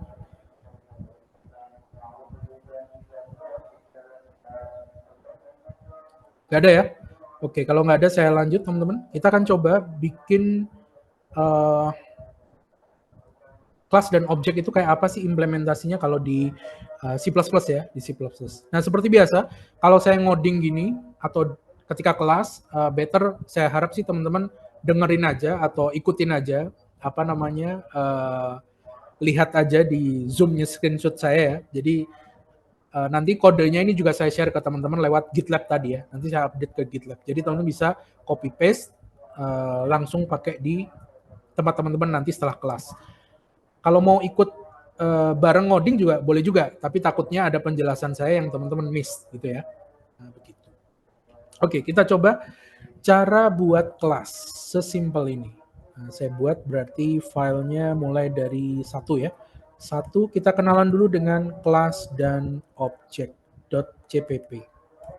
Nah, untuk membuat kelas di di C++, coba saya import dulu nih library yang harus saya pakai kalau teman-teman mau melakukan basic misalnya seperti metode cout ya. Nah, kalau teman-teman nggak pakai cout juga nggak perlu sebenarnya. Nah, tapi untuk melihat hasil di terminal kita harus pakai cout untuk mencetak hasilnya di terminal. Nah, untuk membuat kelas, bikin kelas, buat kelas, caranya adalah kita tinggal deklarasikan aja kelas, kemudian kelasnya apa. Nah, saya akan coba ikuti yang ada di slide tadi barangkali ya, yaitu mobil ya. Nah, ini mobil kan. Nah, kita coba aja, kita buat kelas car. Di mana kelas car ini punya beberapa properti. Tadi di UML diagramnya dijelaskan ada engine lah, ada seat-nya lah, dan seterusnya. Nah, kita bisa deklarasi seperti ini. Kita class car, kemudian supaya rapi tambah spasi, kemudian kita bisa deklarasikan variabel-variabel propertinya. Nah, properti atau atribut ya di dalam kelas. Misalnya tadi ada engine. Nah, engine. Nah, engine ini apa? Harus teman-teman deklarasikan dengan jelas. Engine ini misalnya dia integer ya, berapa cc. Nah, maka saya deklarasikan integer engine, katakanlah engine-nya 1200. Kemudian kita declare lagi, misalnya saya punya string untuk nama mobilnya ya, atau brand. Misalnya brand mobilnya apa. Nah, saya deklarasikan seperti ini, misalnya brandnya Toyota. Nah, sesimpel ini. Selesai. Itu cara bikin kelas sederhana. Dari kelas ini kita bikin objek. Nah, buat objek dari kelas car. Ini kita sebut atribut ya, teman-teman ya. Ini kita sebut sebagai atribut. Nah, terus kita buat objek dari kelas car. Caranya gimana? Caranya kita tinggal panggil aja nama kelasnya, yaitu si car, diikuti dengan nama variabel objeknya. Misal, contohnya, kita declare dulu function utamanya ya, integer main, kemudian kita buat return 0, formalitas ya, kita return 0, kemudian kita deklarasikan nih, di dalam, ini titik koma kurang ya, di dalam kelas. Nah, kemudian kita deklarasikan nih, kita mau bikin objek apa. Misal, saya mau bikin objek namanya tadi, seperti UML diagram, ada objek namanya Avanza. Nah, kita tinggal panggil aja nama kelasnya, car, diikuti nama objeknya, atau nama variabel yang mau teman-teman bikin jadi objeknya. Nah, seperti ini. Artinya ini kita bikin buat objek Avanza dari kelas car. Nah, sesimpel itu. Terus, dari objek ini, objek Avanza, itu nanti kita bisa ambil engine dan brand dengan catatan.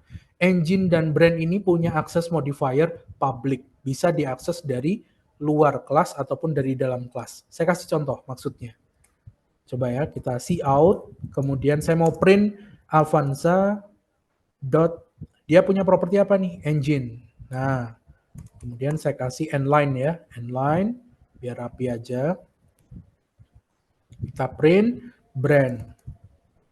Nah, teman-teman bisa lihat di situ ada merah-merahnya ya. Dia ngasih tahu bahwa ini error. Nah, kenapa error? Kita bisa kalau di Visual Studio Code atau Code Editor, hover kursornya di atasnya, terus teman-teman bisa lihat di situ. Member car brand itu inaccessible. Artinya nggak bisa diakses. Ya kan? Kenapa nggak bisa diakses? Karena by default, kalau teman-teman membuat kelas seperti ini caranya, artinya properti atau atribut yang ada di dalam kelas itu sifatnya private. Dia sifatnya private. Nggak bisa diakses. Nah, ada cara untuk mengakses private, itu nanti kita bahas di pertemuan berikutnya ya. Nah, supaya tidak error gimana? Untuk pertemuan kali ini, kita kasih access modifier public. Nah, seperti ini.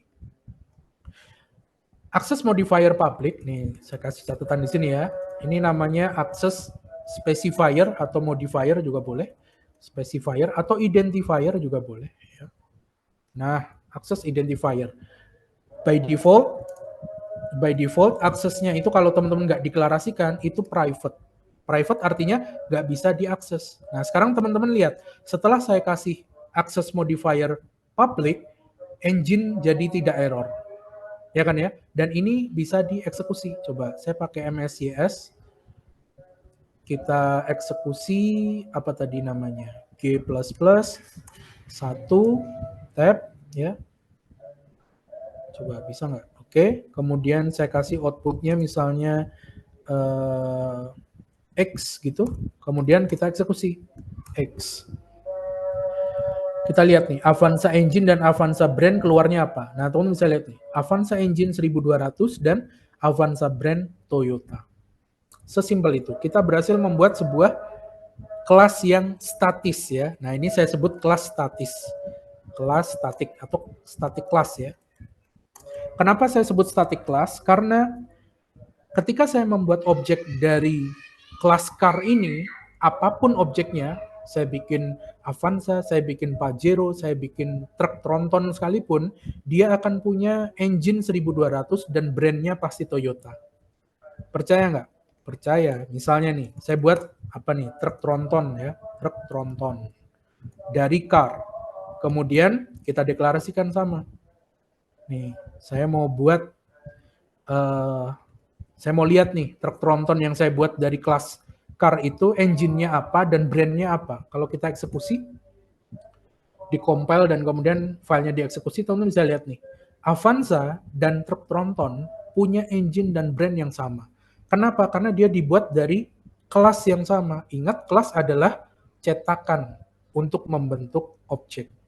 Truk tronton dan Avanza sama-sama objek yang dibentuk dari kelas car, di mana kelas car punya dua atribut, dua data ya, dua atribut berupa data yang sifatnya publik bisa diakses dari luar. Nah, keluarnya seperti ini. Bisa dipahami sampai sini? Cara bikin kelas dan objek? Simpel ya? Ada yang bermasalah? Aman? Bisa dipahami teman-teman? Oke, Pak. Oke ya? Oke. Nah, sekarang gimana caranya? Tentu truk tronton ya dan Avanza harusnya engine dan brandnya beda dong. Ya kan? Lagi pula kalau kita bikin Avanza dengan truk tronton ini harusnya nggak semestinya kita buat dari kelas car, ya kan? Logikanya kayak gitu, truk tronton gedenya segitu nggak bisa kita anggap sebagai mobil. Best approach-nya adalah kita bikin kelas baru namanya truk, ya kan? Namanya truk. Itu solusi yang paling oke. Nah, tapi misalnya, kalaupun truk tronton ini adalah kategori car, gimana caranya saya mau pakai kelas yang sama dengan kelas yang dipakai Avanza, tapi engine dan brandnya berbeda. Nah, gimana coba caranya? Caranya adalah seperti ini. Pendekatan yang pertama, yang pertama dulu, yang gampang dulu. Pendekatan yang pertama, kita bisa pakai assign value, assign object value. Nah, caranya pendekatan yang pertama adalah kita ubah kelasnya bukan statik. Ya, kelasnya kelas aja. Dengan cara tanpa kita mendeklarasikan atau mendefinisikan value dari setiap atribut yang ada di dalamnya. Jadi kita cuma definisikan aja variabelnya atau datanya atau atributnya ya. Nah, seperti ini. Nah, cukup kita deklarasikan engine dan brandnya. Terus gimana cara assign value-nya? Engine-nya berapa, brand-nya berapa? Kita deklarasikan setelah kita buat objeknya. Nah, itu cara pendekatan yang sesimpel itu, yang sederhana. Nah, caranya kita panggil aja avanza.brand sama dengan, nah, brand-nya ditulis di sini, Toyota misalnya. Kemudian avanza.engine, nah, engine-nya berapa? Integer ya, misalnya 1200. Nah, selesai. Jadi kita definisikan setelah objek itu dibuat. Jadi, ketika kita bikin objek Avanza, ya dia akan punya ibaratnya mobil kosongan aja, belum tahu engine-nya berapa dan brand-nya dari mana. Baru setelah itu kita branding istilahnya ya, kita branding. Kita kasih brand-nya, kemudian kita kasih mesinnya. Nah, begitu juga dengan truk tronton. Truk tronton ini ketika dibentuk, ketika dibuat objeknya dari kelas car, itu dia akan bentuknya sama dengan si Avanza, mobil kosongan ya, tanpa brand, tanpa engine. Terus kalau kita mau deklarasikan engine-nya ya kita tinggal kasih aja truk tronton dot brand-nya berapa, brand-nya apa, misalnya Hino, kemudian truk tronton, dot engine-nya berapa, engine-nya misalnya berapa sih truk ya? 6.000 kali ya, belum tahu ya. Nah, kita save. Oke, aman, nggak ada error. Baru kita coba eksekusi. Nah, salah. G++, filenya nomor 2. Kemudian outputnya saya samakan aja dan eksekusi -x. Nah, teman-teman bisa lihat. Masih salah ya. 2 assign. Oh, dia jadinya A ya. Oh, sorry. Jadi harus saya declare ininya juga outputnya ya. Outputnya saya kasih X aja. Nah, seperti ini. Nah, barulah teman-teman bisa lihat nih. Avanza Toyota 1200 cc, truk tronton Hino 6000. Bisa dipahami maksudnya? Sampai sini ada pertanyaan? Boleh, silakan. Easy ya? Nah, jadi teman-teman memandang permasalahan dalam suatu kasus itu sebagai objek semacam ini. Bikin kelasnya, kemudian dari kelas itu kita bikin objeknya.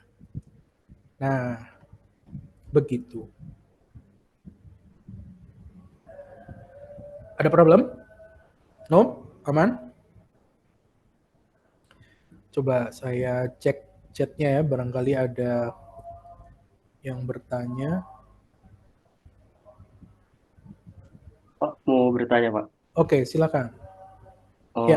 Kalau di objeknya itu ditulis satu-satu kayak Avanza brand sama dengan apa, Ya. Avanza engine sama dengan berapa, Ya. truk Tronton brand yang sama dengan apa, truk Tronton engine sama dengan apa, itu Ya. kan beda-beda semua ya. Betul. Lalu kenapa kita perlu buat kelasnya juga?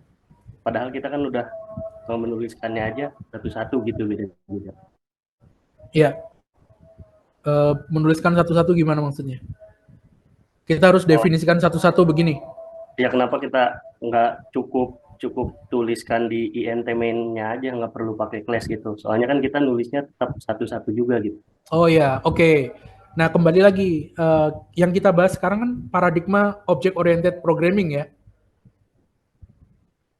Betul? Nah, kalau kita deklarasikan satu-satu, artinya kita sedang melakukan imperative programming yang minggu lalu kita bahas. Nah, jadi ini saya berusaha untuk mengubah mindset teman-teman untuk paham object oriented programming itu cara kerjanya seperti apa. Begitu barangkali jawabannya ya. Kalau imperative programming, maksudnya kita deklarasikan aja seperti ini. Avanza, misalnya saya punya engine, integer misalnya, integer engine ya, misalnya 12.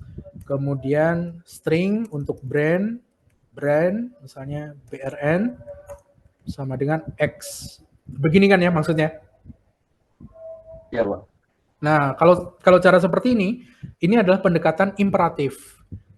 Artinya masih ingat nggak imperatif? Yaitu pendekatan top down, ngerjain dari atas ke bawah tanpa memandang suatu persoalan itu sebagai real object. Nah, misalnya kasusnya kayak gini. Ada pertanyaan, ada mobil, dia kecepatan maksimumnya adalah 200 km per jam misalnya. Yang ditanyakan setelah 2 jam, berapa jarak yang ditempuh? Gimana caranya? Kalau pendekatan imperatif, nih ya, kalau pendekatan imperatif ya kita tinggal tulis saja satu persatu ya, one by one. Jadi misalnya kecepatan berapa, ya kan? Kemudian durasi berapa? 2 jam kan? Durasi 2 jam, kecepatan 200 misalnya ya, kita pakai kecepatan maksimum, durasi 2 jam. Artinya jarak yang ditempuh adalah kecepatan dikali durasi. Betul? Ketemu 400, selesai. Nah, ini adalah cara imperatif. Nah, kalau cara objek gimana? Cara objek nih, cara OOP ya. Cara OOP ya pertama kita buat kelas dulu, kelas mobil, di mana kelas mobil ini punya properti atau atributnya adalah kecepatan dan durasi misalnya. Kecepatan, durasi, dan jarak misalnya. Kecepatan, durasi, dan jarak. Di mana jarak itu adalah kecepatan kali durasi. Nah, kemudian dari kelas ini kita buat objek mobilnya. Nah, kita buat objek mobil. Dari objek mobil ini kita deklarasikan atribut kecepatan dan durasinya berapa. Durasi berapa. Sehingga jarak akan otomatis didapat. Jarak otomatis didapat. Nah, bisa membedakan teman-teman barangkali? Oke? Oke nggak perumpamaannya? Paham ya? Nah, jadi yang kita bahas ini teman-teman OOP ya, Object Oriented Programming. Nah, that's why kita akan coba menyelesaikan suatu persoalan dengan Object Oriented Programming.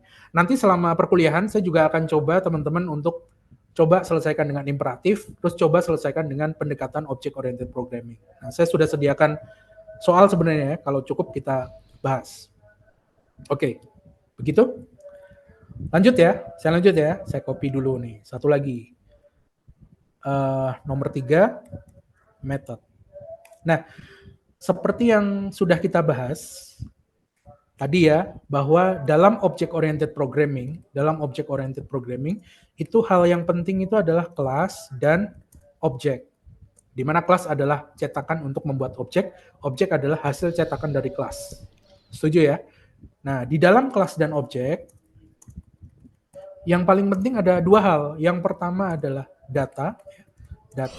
Data ini adalah atribut, dan satu lagi behavior atau kelakuan ya, atau kita sebut method. Nah, sekarang atribut kita sudah deklarasikan seperti ini. Ini public, kita biarkan public dulu ya. Ini namanya access identifier. By default, kalau tidak kita declare private. Kalau kita ubah ke private, kayak gimana efeknya? Tadi, nggak bisa diakses ya. Inaccessible, error. Oke ya, masih ingat ya? Nah, sekarang atribut kita sudah bisa deklarasikan. Gimana dengan behavior? Nah, behavior itu intinya adalah function di dalam kelas, teman-teman. Behavior method ya. Method itu adalah sebenarnya function. Masih ingat ya, function ya? Function di dalam kelas. Kelas. Nah, begini. Jadi cara deklarasinya gimana? Ya, sesimpel kita bikin function aja. Misal nih, saya buat function ya, void move misalnya. Void move. Nah, di mana di void move ini kita bisa declare misalnya function ya, function void move, dia akan jalan. Nah, misalnya kita kasih cout, kemudian move gitu ya. Nah, begini doang. Nah, udah. Artinya nanti setiap kelas yang dibuat dari setiap objek yang dibuat dari kelas car itu akan punya method move yang bisa kita panggil. Nah, kita coba ya. Kita coba sekarang coba ini saya hapus. Kita buat objek dari kelas car. Rontonnya saya hapus dulu ya. Kita akan kenalan dengan method. Nah, sekarang kita bisa declare ini, panggil si move-nya. Avanza.move. Nah, begini. Nah, kita coba save ya. Saya save, kemudian kita coba jalankan. G++ nomor 3 method ya. Outputnya adalah si X, kemudian kita eksekusi X. Teman bisa lihat avanza.move nanti akan menampilkan tuh move ya. Nah, bisa seperti ini. Bisa juga ini berupa return function ya teman-teman ya. Berupa return function. Kalau return function berarti harus di print nanti, harus di cout. Nah, cara mendeklarasikan method ada dua teman-teman. Nah, ini method ya, method. Yang pertama adalah kita internal definition. Method internal definition artinya body dari function itu kita deklarasikan di dalam function itu, di dalam method itu, di dalam kelas tersebut. Tapi bisa juga kita deklarasikan method itu dengan cara external definition. Jadi definisi tentang functionnya atau metodenya itu ada di luar kelas, Contohnya gimana? Contohnya ya kita tinggal deklarasikan seperti ini misalnya. Saya punya metode lagi, selain bisa jalan, mobil itu dia bisa stop misalnya. Berarti brake, ngerem ya misalnya. Nah, kita declare seperti ini aja. Saya punya function brake. Tapi kita nggak definisikan tuh.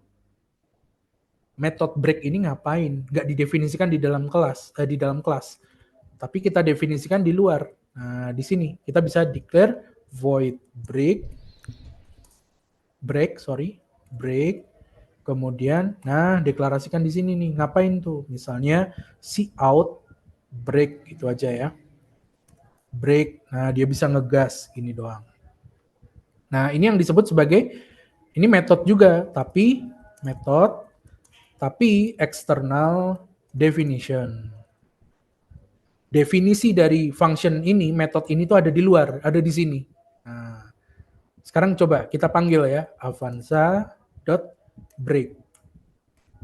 Nah, begini. Kita save, kita running lagi. Dan teman-teman bisa, ada yang salah. Avanza.break. Ada yang salah, teman-teman? Apa nih? Undefined reference to car. Oh, sorry. Ini kita harus declare dulu ya, teman-teman ya. Nama kelas dari si method break itu dia function break ini dia ada merupakan bagian dari kelas car. Berarti kita perlu declare car pakai double Maaf apa tuh Pak, namanya? kalau baca errornya di Titik sebelah dua. mana sih Pak? Kita save. Gimana, sorry? Halo? Ya maaf, kalau baca errornya di mana Pak dia muncul? Baca error ini di tempat saya ini ada di sini. Ini error nih. Di terminal ya. Di terminal muncul nanti errornya. Nih di sini dia ngasih tahu nih errornya nih di filenya ya. Filenya di mana, file executable-nya di mana, kemudian di file apa. Nih ada nih, file 3 method.cpp. Kemudian di sini dikasih tahu juga dia. Saya pakai G++ ya compilernya. Nah, dia kasih tahu nih break itu tidak mereference ke si break yang ada di dalam kelas car, itu tidak ada referensi body-nya di mana. Nah, jadi error. Nah, ini kan saya cuman deklarasi function break tanpa ngasih tahu isi dari function break-nya itu apa, seperti function move ini. Nah, definisinya kita taruh di bawah. Tadi saya lupa mendeklarasikan kelas di mana break itu berada. Nah, kita bisa deklarasikan seperti ini. Ini sama halnya seperti teman-teman pakai cout ya. Kalau teman-teman cout ini kan juga bisa teman-teman tulis seperti ini ya. std.2.2 cout. Coba kita save, kita running. Artinya cout itu adalah metode dari std. Std siapa? Std adalah ini namespace yang kita import. Nah, begitu. Oke ya. Nah, nice. Nah, itu metode. Sampai sini bisa dipahami teman-teman ya. Metode di kelas C++. Pak, mau tanya? Ya. Itu jadi di real case-nya nanti kapan kita butuhin buat bikin external method sama internalnya? Ini opsional aja. Opsional. Best practice-nya, kalau misalnya function move ini banyak ya, panjang gitu, algoritmanya step by step-nya panjang gitu, mungkin beberapa belas baris gitu, better dipisahkan supaya lebih modular. Cuman, karena contoh yang saya sajikan ini kan cuma satu baris ya, kalau cuma satu baris sih, mending masukin aja ke dalam. Itu simpelnya sih, simpelnya kayak gitu. Nah, tapi kalau function ini kan mungkin kadang panjang banget ya, udah panjang, nah itu mungkin bisa di modularity, biar membacanya juga enak ya, membacanya enak. Walaupun di Visual Studio Code atau di Code Editor itu teman-teman coba ke samping sini. Nah, di sini ada untuk collapse ya, untuk collapse function. Nah, kayak gini. Walaupun ada ini, tapi better ya kalau misalnya panjang banget bisa dipisah. Begitu. Nah, ini kan bisa di collapse seperti ini. Menyesuaikan kebutuhan kita berarti ya, Pak? Betul, betul, menyesuaikan kebutuhan. Betul. Nah, dan ini pun nanti bisa teman-teman pindah ke file lain ya, bukan di satu file seperti ini. Nah, ya, silakan ada lagi. Pak, itu extensionnya apa ya Pak yang Bapak rekomend buat diinstal? Apa gitu aja Pak, VS Code? Apa ada extension khusus? Extensionnya di sini saya pakai extension ini, C++. Nah, cari aja C++. Oh, itu aja ya? Ini official ya. Microsoft. Ya. Oke. Ini official dari Microsoft. Tapi kalau bisa compilernya udah diinstal dulu ya, karena di sini tidak di extension ini tidak menyediakan compiler. Oke? Oke Pak. Ini Itu aja Pak ya? Dia ngasih tahu nih, dia tidak include compiler. Jadi C++ extension ini cuman untuk mempermudah kita ngoding karena ada beberapa fitur seperti tadi pengecekan ya, linter atau pengecekan kode, ada yang salah barangkali, ada yang unaccessible atau yang lain. Oke? Oke, thank you Pak. Compilernya tetap perlu install dari MinGW atau MSYS atau yang lain, silahkan. Begitu. Oke. Makasih Pak. Ya, sama-sama. Saya lanjut teman-teman ya. Saya lanjut. Next-nya adalah kita kembali ke yang nomor 2 tadi.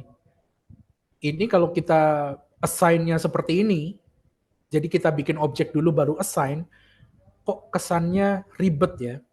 Seharusnya ketika kita bikin objek, bersamaan dengan pembuatan objek dari kelas, itu kita sudah harus definisikan spesifikasi yang sesuai dengan objek, ya kan?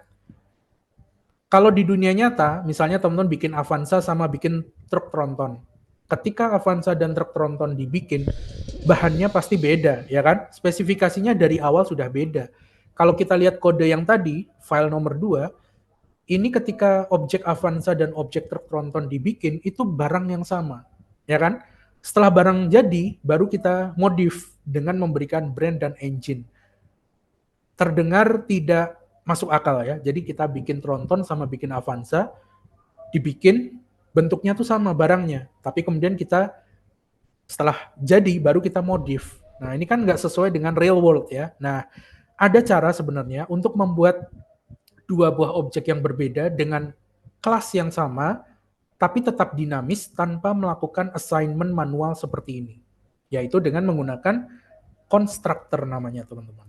Nah, constructor. Constructor itu secara umum, kalau saya boleh kembali ke slide-nya, secara umum constructor itu adalah metode tapi spesial. Nah ini dia. Constructor itu metode tapi spesial, di mana di metode ini bisa kita deklarasikan parameter-parameter sebagai default value dari sebuah objek yang nanti dibuat dari car. Nah, misal dari kelas ya. Nah, misal nih, kita langsung contoh aja ya. Saya copy, kemudian yang keempat ini adalah constructor. Nah, begini. Kita coba ya. Kasih komen dulu biar ada catatannya. Constructor itu adalah special method yang bisa dibuat dalam kelas, dan dia menerima parameter atau argumen yang bisa dieksekusi. Sebenarnya function ini juga dia menerima ya. Nah, sama seperti function yang sudah teman-teman pelajari. Misal, contohnya gimana? Contoh nih, untuk membuat constructor, caranya cukup sederhana. Mirip seperti bikin function, hanya saja teman-teman perlu deklarasi nama metodenya itu adalah sama dengan nama kelas teman-teman. Jadi teman-teman deklarasi seperti ini. Nama kelasnya adalah car, sama. Kemudian dia menerima beberapa parameter. Sebutin parameternya di sini. Misalnya, car ini kan punya engine dan brand ya. Nah, saya pengen ketika nanti saya bikin objek, bisa dinamis dengan cara memasukkan parameter engine dan brand. Misalnya, saya kasih integer, cc-nya berapa, atau kapasitasnya berapa, kapasitas mesin ya, dan saya deklarasikan juga brand atau mereknya apa, atau apa namanya, produsennya ya, produsernya siapa, produser mobil. Kemudian saya pengen langsung apply kapasitas dan produser yang ketika nanti kita bikin objek itu langsung menjadi property engine dan brand dari objek kelas yang kita buat. Caranya ya tinggal declare aja engine-nya berapa, engine-nya adalah si capacity. Oke, nanti teman-teman lihat efeknya ya. Kemudian brand-nya adalah si produser. Nah, oke, jadi saya bikin constructor di mana dia menerima dua buah parameter, yaitu capacity dan producer. Capacity nanti akan diplot sebagai value dari engine, producer nanti akan diplot sebagai value dari brand. Nah, kalau kita mau buat objek, caranya begini sekarang. Coba kita declare di sini ya. Berarti ini saya hapus. Nah, ketika kita buat objek Avanza dari kelas car dengan constructor, caranya kita buat, nah ini teman-teman lihat ada error ya, ada merah-merah di situ. Kenapa? Karena dia bilang nih, no default constructor exists for class car. Nah, kita perlu deklarasikan nih, ketika bikin Avanza, itu kita perlu deklarasikan capacity dan produsernya. Contohnya di sini kita buat aja dalam kurung kapasitinya berapa? Misalnya 1250. Kemudian produsernya siapa? Toyota. Nah, begini. Jadi ketika kita bikin, kita langsung deklarasikan engine-nya berapa, brand-nya siapa. Sehingga kalau saya save, mana tadi? Ini, kemudian saya eksekusi nomor 4, kemudian saya output sebagai X dan ./X. Kita lihat, Avanza yang terbentuk, mana nih? Oh ini ya, nih Avanza yang terbentuk punya CC 1250 dan dia brandnya adalah Toyota. Nice. Tanpa perlu melakukan assignment value manual seperti yang ada di file nomor 2 tadi. Jadi yang nomor 2 tadi kita bikin dulu objeknya, kemudian kita modif. Nah, kalau ini dengan konstruktor, ketika bikin kelas, ketika bikin objek dari kelas, sekaligus ketika bikin itu begitu jadi, langsung jadi Avanza yang sesuai dengan spesifikasi yang kita inginkan. Dari sini kita bisa buat juga tadi truk tronton misalnya, langsung deklarasikan engine-nya berapa, brand-nya siapa. Nah, bisa dimengerti barangkali teman-teman? Oke ya? Ini yang disebut sebagai konstruktor. Nah, jadi ketika declare objeknya, bisa langsung teman-teman sisipkan spesifikasinya di situ. Sehingga cara pandangnya lebih mendekati yang benar kan ya. Kalau sekarang ya, kalau yang tadi kan kita mau bikin cilok sama cireng, itu kita bikin produk yang sama, setelah itu baru dimodif. Yang satu jadi cireng, yang satu jadi cilok. Tapi kalau kita pakai konstruktor, ketika bikin, langsung kita deklarasikan spesifikasinya. Oh, cireng itu digoreng, kalau cilok misalnya dicolok ya, dicolok dengan bumbu kacang misalnya. Langsung jadi. Nah, begitu. Bisa dimengerti teman-teman ya? Analoginya mudah bukan? Atau ada yang masih bingung? Oke ya? Oke. Masih bingung sih, Pak. Masih Nggak bisa bingung di langsung mana? ngerti sih, Pak. Oke, pelan-pelan. Bingungnya di mana kalau boleh tahu? Ya paling kalau misalkan kayak ngejelasinnya gitu sih, Pak. Kalau kelas itu kan kayak yang tadi Bapak ngasih analogi, kelasnya itu kan mobil ya, Pak. Ya. Terus Kelas mobil. apa namanya? Objeknya? Di situ ada objeknya ada tomat, strawberry, itu kan sama aja kayak brand-brand mobilnya gitu nggak sih, Pak? Kayak Lexus, Mercy, atau Honda gitu. Ya, Nah, bisa. nanti dari tiap brandnya itu kita masuk lagi kan ke dalam, kayak misalkan engine-nya apa jenisnya, Ya, terus betul.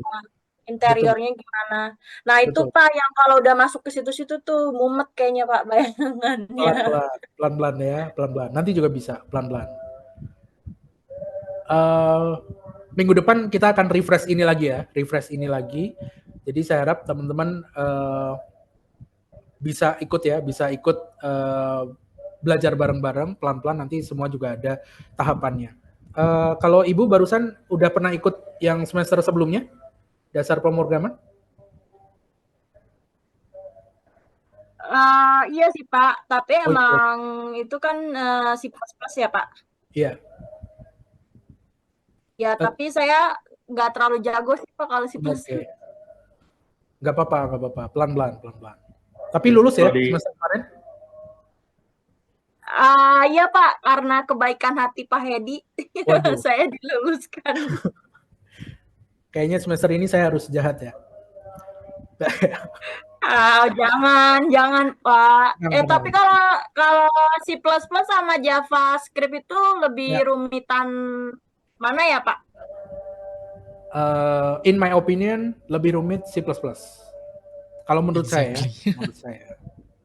Thanks God. Ya udah Pak kalau gitu Pak. Ya. JavaScript juga dapat ya di web, mata kuliah web ya, benar ya semester ini ya? Dapat Kak. Dapat, oke. Iya dapat Pak. Siap. Dengan Pak siapa tuh dosennya? Atau Bu siapa? Mr. Roni Setiawan. Oke, siap. Oke kan ya? Gampang kan ya? Bisa kan ya? Lebih gampang itu dari C++. Gampang banget. Gampangan Python Pak, tapi Pak. Pelan-pelan ya, semua ada prosesnya. Nah, saya lanjut ya. Kurang dikit lagi nih, saya harus pindah kelas nih. Nah, selanjutnya adalah untuk pembuatan konstruktor. Ini juga mirip seperti metode ya. Ada internal, ada eksternal. Ini bisa juga teman-teman tulis seperti ini. Nah, sorry. Ini eksternal ya, nomor 5 misalnya. Nomor 5. Oke. Konstruktor kita bisa definisikan ini di luar, teman-teman. Jadi kita cukup deklarasikan seperti ini. Nah, sama seperti metode ya. Kemudian di luarnya kita deklarasikan si konstruktor car ini ngapain di luar. Seperti mendeskripsikan function ya, mendeskripsikan function. Nah, caranya adalah ya kita copy paste saja di sini, copy paste, dan jangan lupa kita deklarasikan bahwa constructor car ini adalah bagian dari kelas car dengan cara seperti ini. Nah, udah. Ini juga nanti jalan nih. Jadi kita definisikan di sini. Kemudian kalau misalnya dia punya properti dan metode yang banyak, mungkin bisa dipisah. Misalnya ya. Atau kita menggunakan pendekatan MVC misalnya, Model View Controller. Nah, itu mungkin nanti dapat juga di materi web ya. MVC, MVVM, dan lain-lain. Nah, coba kalau saya running nomor 5, jalan nggak nih? Nomor 5. Outputnya X dan dan./X. Kita eksekusi dan hasilnya harusnya keluar sih. Nice, sama ya. 1250 Toyota. Nah, itu dia teman-teman untuk materi hari ini barangkali kita sudah membahas basic ya dan juga template. Nanti source code-nya saya share dan teman-teman bisa akses di GitLab itu ya, termasuk slide-nya juga ada di sana. Tapi secara mandatory yang akan saya share slide di @link ya, di @link. Itu slide dari Pak Hedi dan juga dari saya share di sana, tapi source code saya share di GitLab. Nah, GitLab-nya ada di sana. Nah, sekaligus teman-teman juga bisa praktek GitLab ya. Nah, sebenarnya saya pengen cobain ini nih, pair programming untuk malam hari ini ya, ternyata nggak cukup waktunya, mungkin minggu depan ya. Nah, ini ada beberapa contoh, nggak usah dikerjain dulu lah kalau gitu ya. Anggap 2 slide ini nggak ada, kita bahas minggu depan ya. Kita bahas minggu depan. Kalau bisa jangan dikerjain dulu ya, kita kerjain bareng-bareng minggu depan. Begitu barangkali.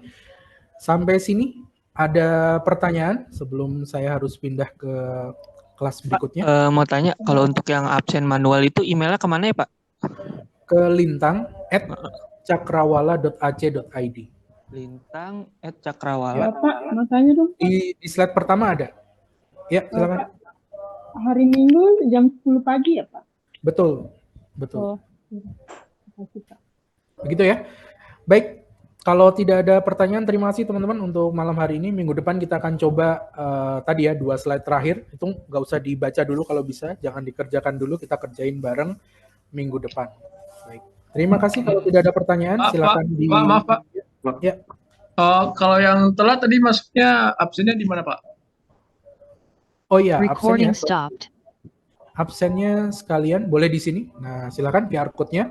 Jangan lupa juga nanti feedback-nya ya, feedback dari Mas Yasin, fasilitator malam hari ini, tolong diisi. Oh, ya, Pak.